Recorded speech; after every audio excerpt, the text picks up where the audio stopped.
camp. Congressman Yule's camp is a Tea Party freshman who voted against the Boehner budget. Congressman, thank you for joining us tonight. What are your thoughts? You're going to vote tonight. What are you going to do? Well, I'll be voting no. I don't think this goes far enough. I'm looking for something that solves the problem long term, and it seems to be more of the Washington same old game. We're going to make only a few cuts, and we need to do much more.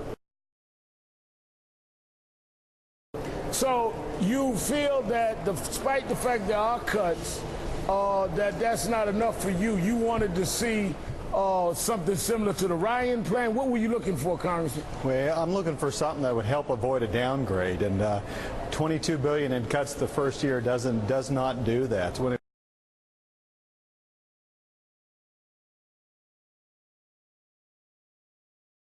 We have a $1.65 trillion deficit. $22 billion is just a little bit of change, and we need a lot more in order to avoid the problem. And I think a lot of the concern has been about default. That was never going to occur, but the downgrade of our credit rating is a real threat unless we make serious structural reforms. But, Congressman, if your vote would cause a default, if your vote would cause this country to go into default and risk federal services and federal workers, doesn't that bother you?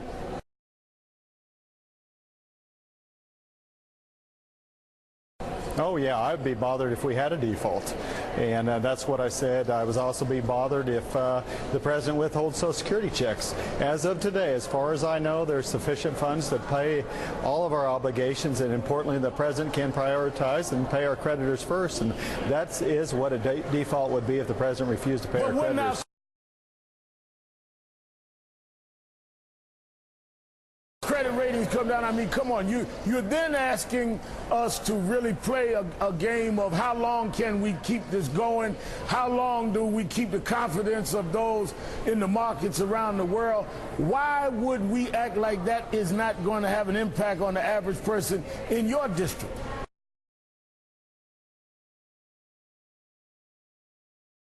No, I agree. A downgrade is going to impact us. And the credit ratings, S&P and Moody's are suggesting a downgrade could happen, and actually is very likely unless we make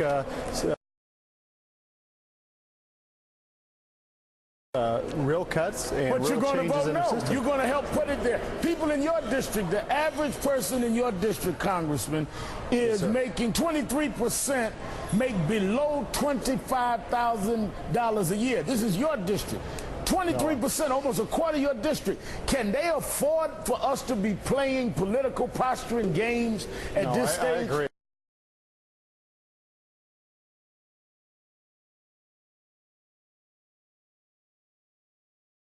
I agree, which is why I oppose this select committee. We've had 17 of those since 1982. They don't work. What works is congressmen and women and members of the Senate doing their job, and that's what I think we need to be doing.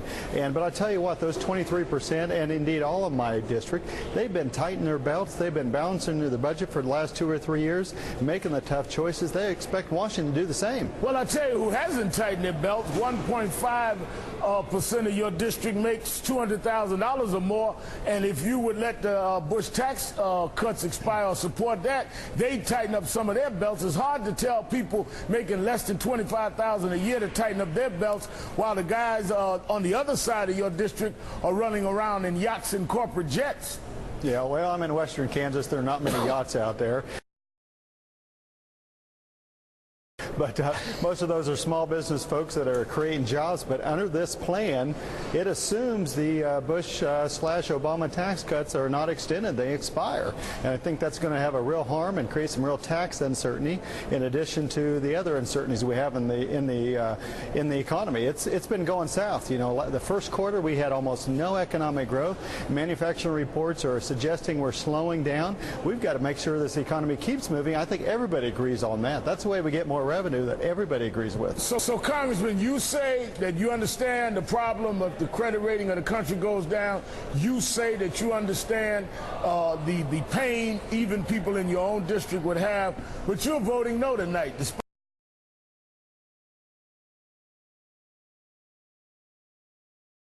despite the fact that your party has sat down, your speaker's gone through 3 rewrites, and taxes is off the table, something that a lot of us wanted. The president and the Democrats have leaned over backwards. Still not enough for you. Well, it's not enough for the credit rating agencies. That is my concern. $22 billion in cuts, or actually over 10 years, maybe $900 billion. What people don't get and what Washington doesn't tell us is over the next decade, they're going to borrow another $9.5 trillion. This is about only 10% of the problem if we want to get our balanced budget. So we got a long ways to go. And I'm afraid a downgrade will impact all of our constituents. At some point, don't you think the Republicans and the Democrats, for the good of the country, had to compromise? Your party has acted as though compromise is something that is poisonous. Yeah. Don't you understand that at some point we've got to do what is best for the country? And a lot of us on the other side of this is saying that we're hurt and pained by a lot. It seems like on the other side it's I want it all, or I'm voting no, and I don't care. Let it go where it goes.